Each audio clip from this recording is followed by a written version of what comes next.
너 미쳤구나. 내가 감히 우리 집안을 이렇게 망칠 수 있어? 도대체 어디서 배운 버릇이야? 망치긴요? 저를 버린 건 어머니였잖아요. 이제 와서 가족 운운하면서 저한테 참으라고요? 웃기지 마세요. 내가 사람들 앞에서 창피한 줄 알아야지. 세상이 너를 어떻게 볼 것 같아? 내 주제를 좀 알고 살아. 창피요. 전 이제 남들 시선 같은 거 신경 안 써요. 어머니가 저를 어떻게 생각하든 상관없어요. 내 인생은 내가 살 거니까. 너 같은 년이 우리 집안에 들어온 게 불행이야. 내 꼴을 좀 봐. 남편도 없이 애나 끼고 사는 게 내 꼴이야. 네, 저 싱글맘이에요. 하지만 비굴하게 살진 않아요. 더 이상 아무한테도 휘둘리지 않을 거예요. 너 다시는 우리 집에 발도 들이지 마. 내년 같은 건 우리 가족이 아니야. 그 말 절대 후회하지 마세요. 이제 저도 어머니 같은 가족 필요 없으니까. 이런 삶이 기다리고 있을 줄은 몰랐어요.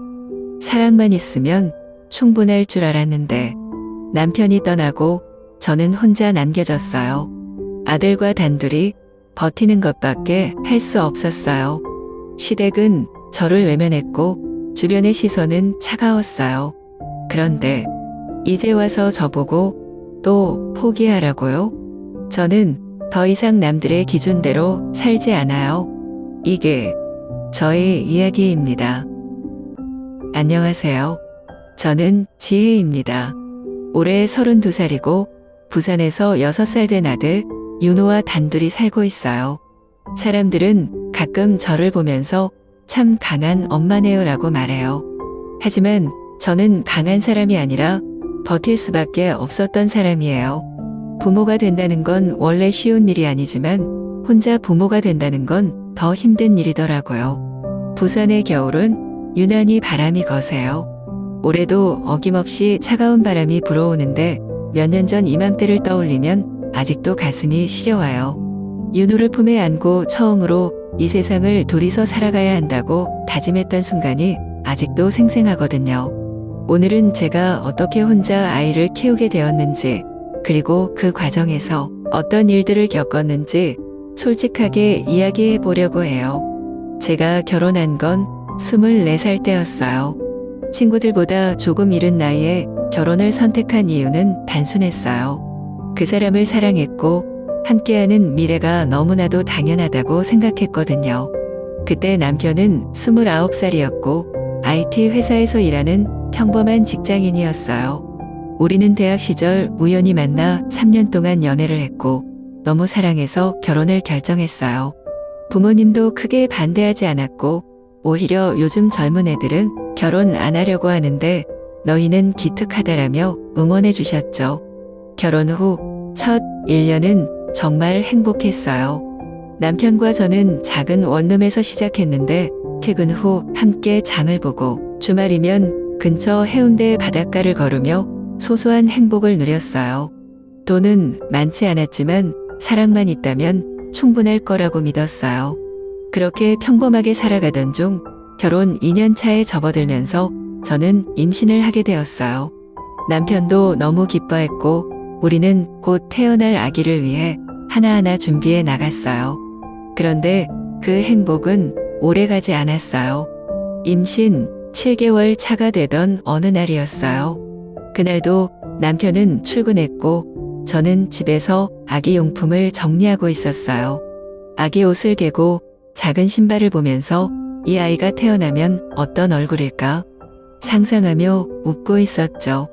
그런데 저녁이 되어도 남편이 돌아오지 않았어요. 전화도 받지 않고 메시지도 확인하지 않더라고요. 처음에는 바쁜가 보다 했어요. 하지만 밤이 깊어가도 연락이 없으니까 점점 불안해졌어요. 그리고 새벽쯤 경찰서에서 전화가 왔어요. 그때 받은 충격은 말로 다 표현할 수 없어요. 한순간에 남편은 제 곁에서 사라졌고 저는 아직 태어나지도 않은 아이와 단둘이 세상에 남겨졌어요.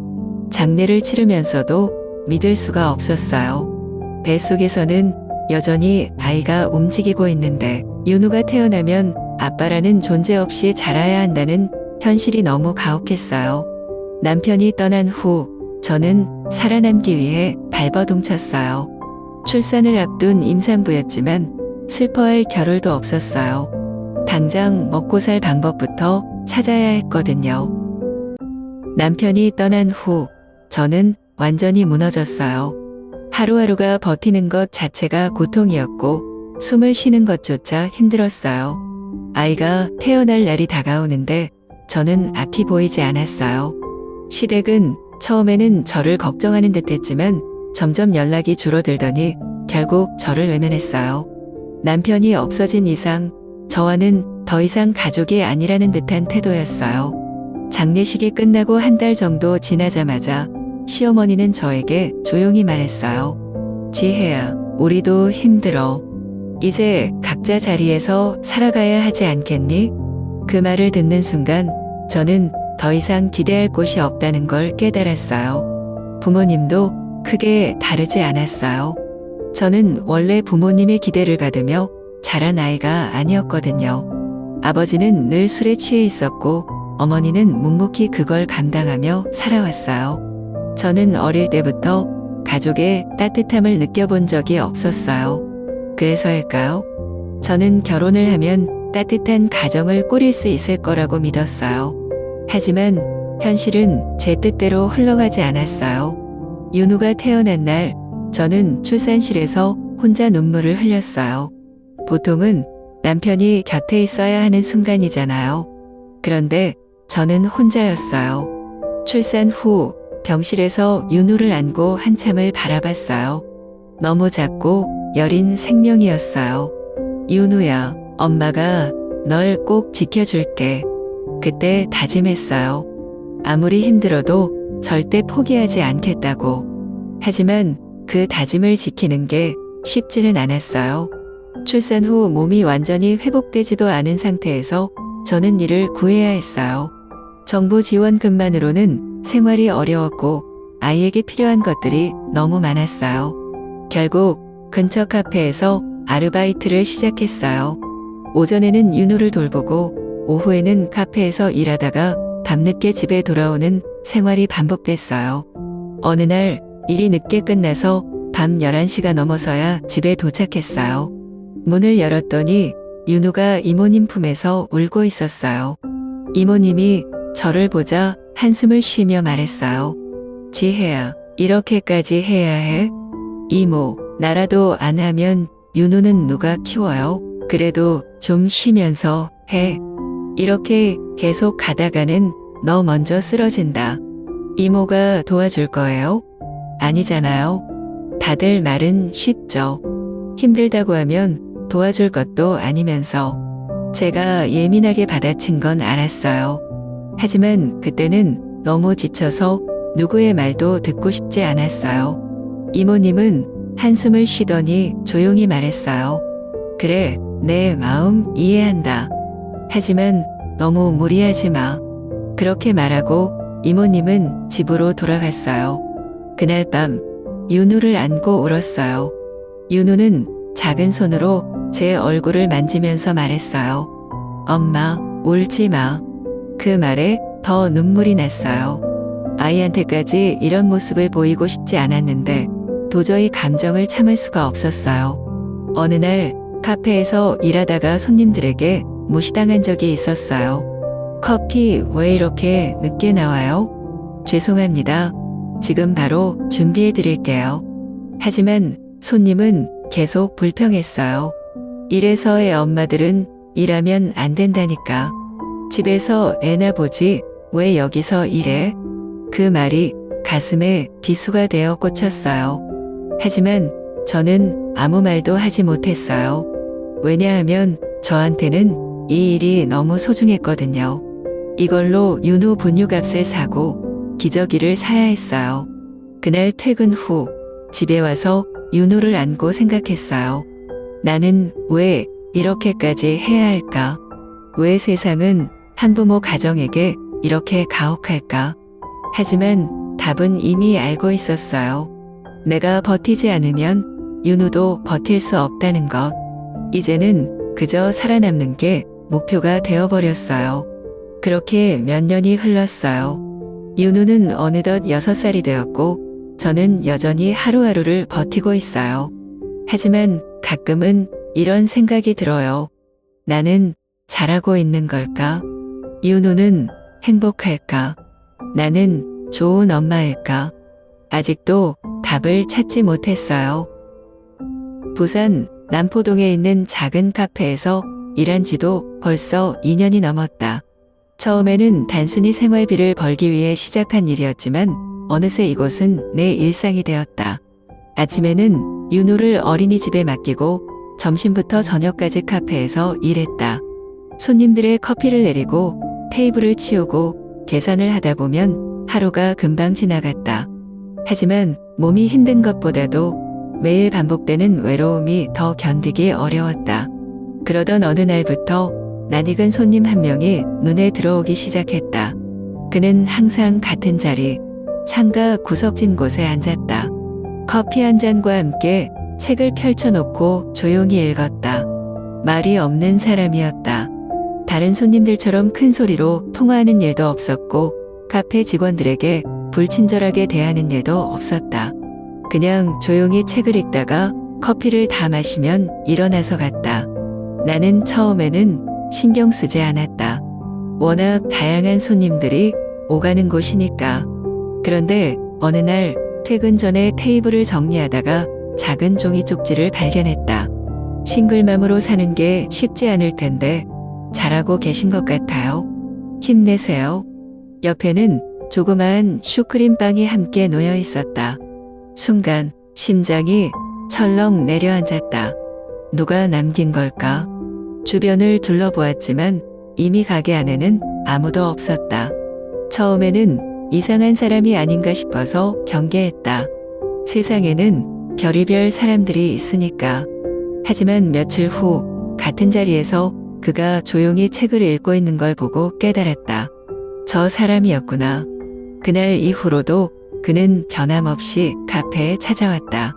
말 한마디 걸지 않았지만 가끔씩 작은 간식이나 따뜻한 말이 적힌 메모를 테이블에 두고 갔다.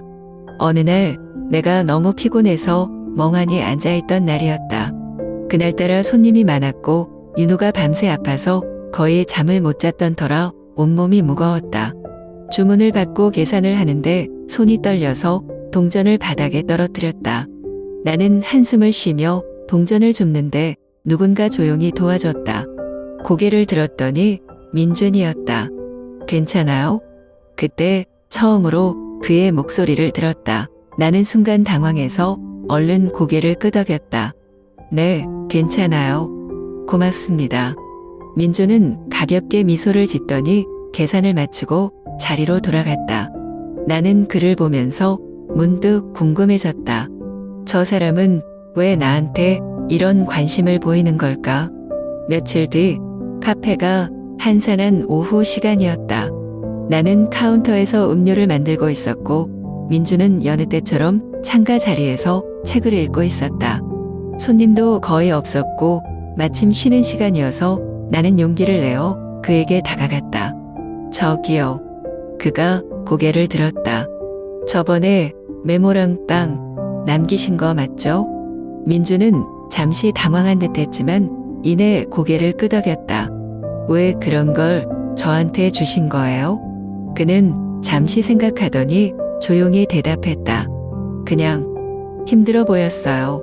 도와줄 수 있는 건 없지만 조금이라도 응원해주고 싶었어요. 나는 그 말을 듣고 순간 울컥했다. 왜일까? 누군가 나를 걱정해준다는 게, 그것도 전혀 알지 못하는 사람이 나를 응원해준다는 게 어색하면서도 따뜻하게 느껴졌다. 사실 누가 제 걱정을 해주는 게 어색해요. 주변 사람들도 그냥 힘내라고 말만 하지 정작 아무도 제 이야기를 들어주지는 않거든요. 그럴 수도 있죠. 하지만 저는 진심이었어요. 그냥 힘든 하루를 보내고 있을 때 누군가가 당신을 응원하고 있다는 걸 알았으면 해서요. 그 말에 나는 아무 대답도 할 수 없었다. 오래전부터 마음속 깊이 쌓아두었던 감정들이 스르르 무너지는 기분이었다. 그날 이후 민준과 나는 조금씩 말을 섞기 시작했다. 여전히 그가 나를 특별히 도와주려 하거나 깊이 개입하려는 건 아니었다. 하지만 그는 언제나 같은 자리에서 조용히 나를 응원해주고 있었다. 어느 날 내가 퇴근 준비를 하고 있는데 민준이 다가왔다. 지혜 씨, 내일 쉬는 날이죠? 나는 놀라서 그를 쳐다봤다. 어떻게 알았을까? 지난번에 카페 사장님이 그러시던데요. 월요일마다 쉬신다고. 아, 네. 맞아요. 혹시 시간 괜찮으면 커피 한잔 하실래요? 이번엔 제가 대접할게요. 나는 망설였다. 남자와 단둘이 커피를 마시는 게 얼마만일까? 아니, 윤호 아빠 이후로 처음일지도 모른다. 하지만 이상하게도 민준에게는 경계심이 들지 않았다.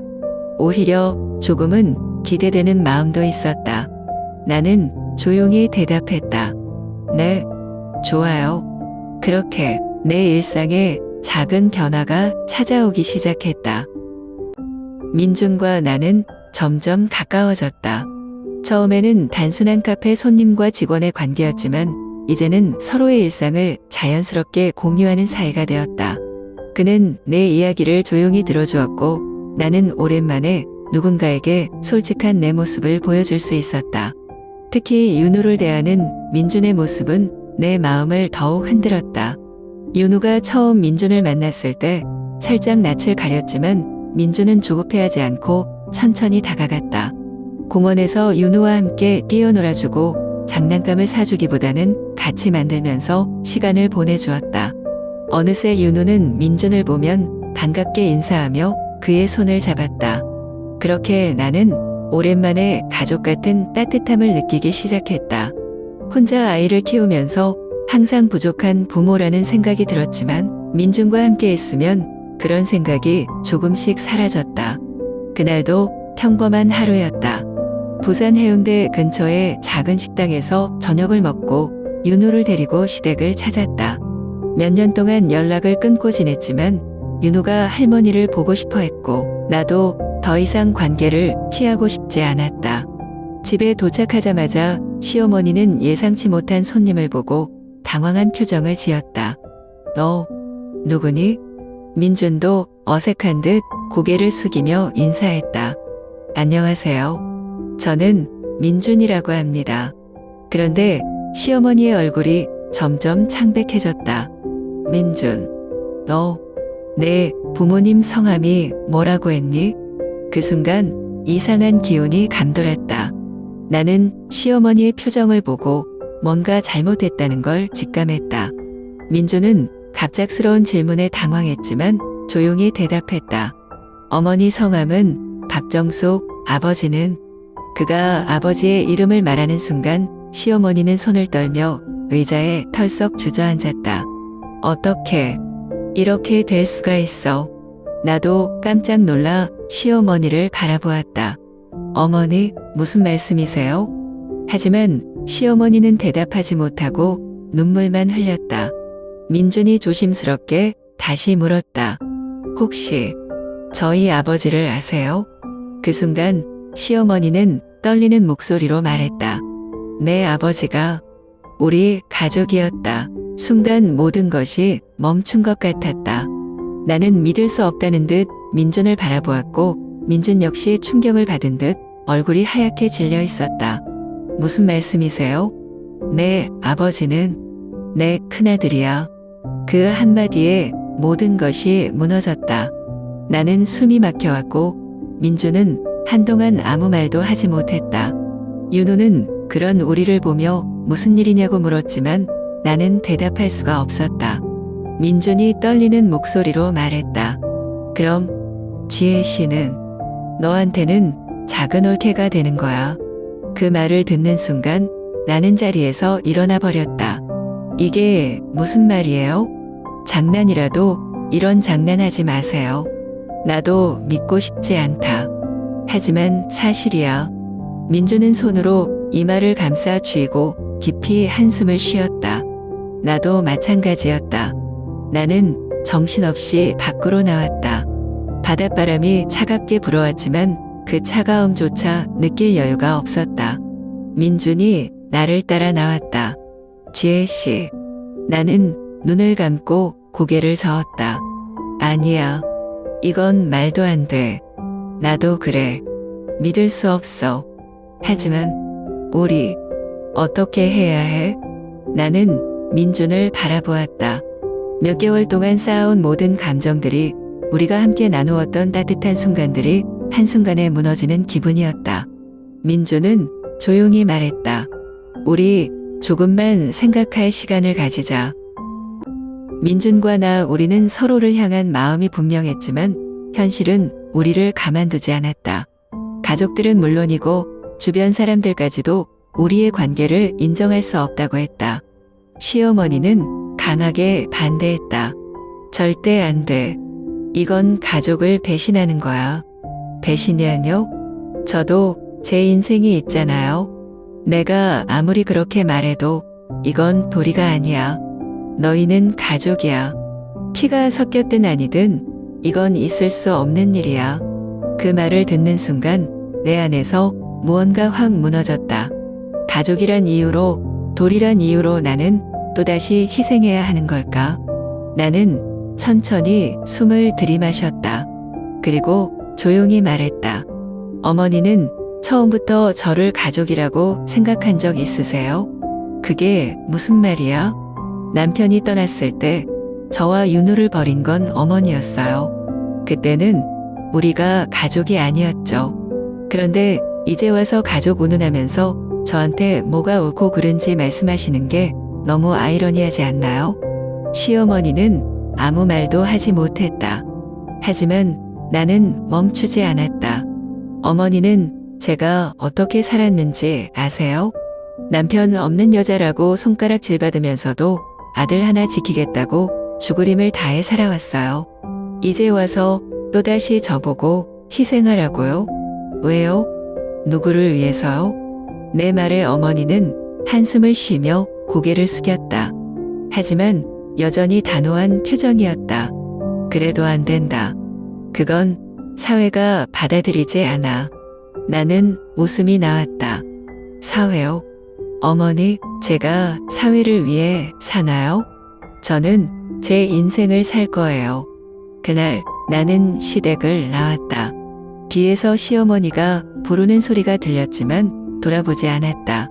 이제 나는 더 이상 누군가의 허락을 받으며 살아갈 생각이 없었다. 집으로 돌아오는 길, 민준과 나는 말없이 걸었다. 바닷바람이 차갑게 불어왔지만 이상하게도 마음은 후련했다. 민준이 조용히 말했다. 미안해. 나 때문에 내가 힘들어지고 있어. 나는 고개를 저었다. 아니야. 나 이제야 깨달았어. 내가 너무 오랫동안 다른 사람들의 기준에 맞춰 살아왔다는 걸. 나는 민준의 손을 꼭 잡았다. 우리는 아무 잘못도 하지 않았어. 만약 오빠가 나와 함께 갈 거라면 나도 같이 갈 거야. 민준은 잠시 나를 바라보았다. 그의 눈빛에는 흔들림이 없었다. 이 말을 듣기까지 너무 오래 기다렸어. 나는 깊이 숨을 들이마셨다. 그리고 아무런 미련 없이 그 집을 나섰다. 다시는 돌아보지 않기로 다짐했다. 과거가 나를 붙잡으려고 했던 순간들이 머릿속을 스쳐 지나갔다. 처음 남편이 떠나고 시댁이 나를 밀어냈을 때, 사람들의 시선이 나를 짓눌렀을 때, 나는 언제나 가만히 있었다. 참으면, 버티면 언젠가 내게도 좋은 날이 올 거라고 생각했다. 하지만 이제는 알았다. 내가 아무리 참아도 세상은 나를 위해 바뀌지 않는다는 걸. 바꿔야 하는 건 바로 나 자신이라는 걸. 우리는 밤바람이 부는 부산의 거리를 걸었다. 해운대 바닷가 근처 조명이 은은하게 깔린 도로 위를 나란히 걸으면서도 우리는 한동안 아무 말도 하지 않았다. 그저 서로의 손을 놓지 않을 뿐이었다. 민준이 조용히 입을 열었다. 정말 괜찮아. 응, 난 이제 두렵지 않아. 그럼 우리 이제 어떻게 할까? 나는 잠시 걸음을 멈추고 바다를 바라보았다. 파도가 잔잔히 밀려오고 있었다. 이제는 내가 원하는 대로 살아볼 거야.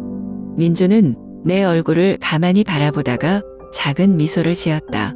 그럼 어디든 같이 가자. 며칠 후 시어머니에게서 전화가 왔다. 나는 한동안 그 전화를 받을지 말지 고민했다. 하지만 결국 받았다. 지혜야. 그녀의 목소리는 예전과 달랐다. 나는 천천히 대답했다. 네, 어머니. 너 정말 그렇게 할 거니? 네, 이제는 제가 선택할 거예요.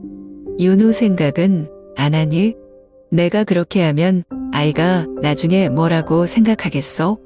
나는 피식 웃음이 나왔다. 어머니, 윤우를 위해서라면 저는 더더욱 이렇게 해야 해요. 아이가 나중에 컸을 때 엄마가 다른 사람들의 시선에 눌려서 평생을 후회하며 살았다는 걸 알게 되면 그게 더 나쁜 영향을 주는 거 아닐까요? 하지만 사회가 그렇게 쉽게 받아들이지 않아. 사회요?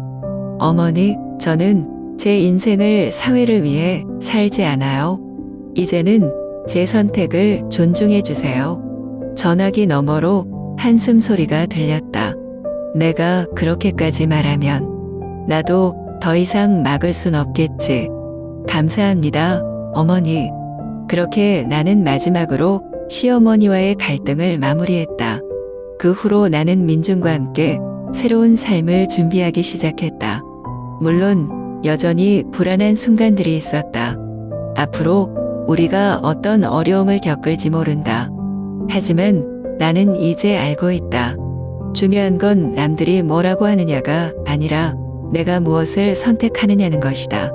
나는 다시 일어섰고 이번에는 절대 나 자신을 포기하지 않을 것이다. 행복은 동화 속 이야기처럼 저절로 찾아오는 게 아니었다. 누군가가 가져다 주는 것도 아니었다. 나는 너무 오랫동안 남들이 정해놓은 기준 속에서 살면서 행복이라는 게 그냥 주어지는 것인 줄만 알았다. 하지만 아니었다. 행복은 결국 내가 쟁취해야 하는 것이었다. 나는 많은 걸 잃었고 많은 걸 참아왔다. 사랑하는 사람을 떠나보냈고 가족에게 외면당했고 수없이 손가락질을 받았다. 그럴 때마다 이렇게 사는 게 맞을까? 라는 의문이 들었고 때로는 그냥 포기하고 싶을 때도 있었다. 하지만 이제는 안다. 내가 끝까지 버텨왔던 건 단순히 살아남기 위해서가 아니었다. 나는 내 나름대로의 행복을 찾고 싶었고 그걸 지키고 싶었다. 그날 민준과 나는 부산의 어느 작은 공원 벤치에 나란히 앉아 있었다. 밤 공기가 차가웠지만 이상하게도 마음은 따뜻했다. 민준이 조용히 입을 열었다. 지혜야, 정말 후회 안 해? 나는 가만히 하늘을 바라보았다. 응, 후회 안 해. 그래도 힘들 거야. 주변에서 계속 뭐라고 할 수도 있고. 알아. 하지만 이제 그런 말들에 휘둘리고 싶지 않아. 나 이제는 내가 선택한 걸 지킬 거야. 민주는 나를 바라보며 작게 웃었다. 너 진짜 많이 변했어. 좋은 쪽으로 변한 거야. 당연하지. 예전에는 그냥 참고만 살았잖아. 그런데 이제는 내가 진짜 원하는 걸 찾고 있잖아. 나는 그 말을 듣고 잠시 생각에 잠겼다. 그래, 나는 변했다. 예전의 나였다면 아마 또 다른 사람들의 시선을 걱정하며 움츠러들었을 것이다. 하지만 이제는 다르다. 나는 이제 내 인생을 위해 살기로 했다. 며칠 후 나는 윤우와 함께 바닷가를 찾았다. 윤우는 모래사장에서 신나게 뛰어다녔다. 나는 멀리서 그 모습을 지켜보며 미소를 지었다. 윤우가 갑자기 나에게 다가와 물었다. 엄마, 우리 행복해? 나는 순간 말을 잇지 못했다. 아이의 눈빛은 맑고 순수했다. 나는 깊이 숨을 들이마셨다. 그리고 천천히 대답했다. 응, 엄마는 행복해. 윤호가 해맑게 웃으며 다시 모래성을 쌓기 시작했다. 나는 그런 윤호를 보며 다시 한번 다짐했다. 아무리 세상이 나를 흔들어도 나는 내 행복을 지킬 것이다. 그리고 그 행복은 내가 선택한 것들로 채워갈 것이다. 설령 또다시 삶이 나를 시험한다 해도 나는 이제 흔들리지 않을 것이다. 나는 내 인생을 살아갈 것이다.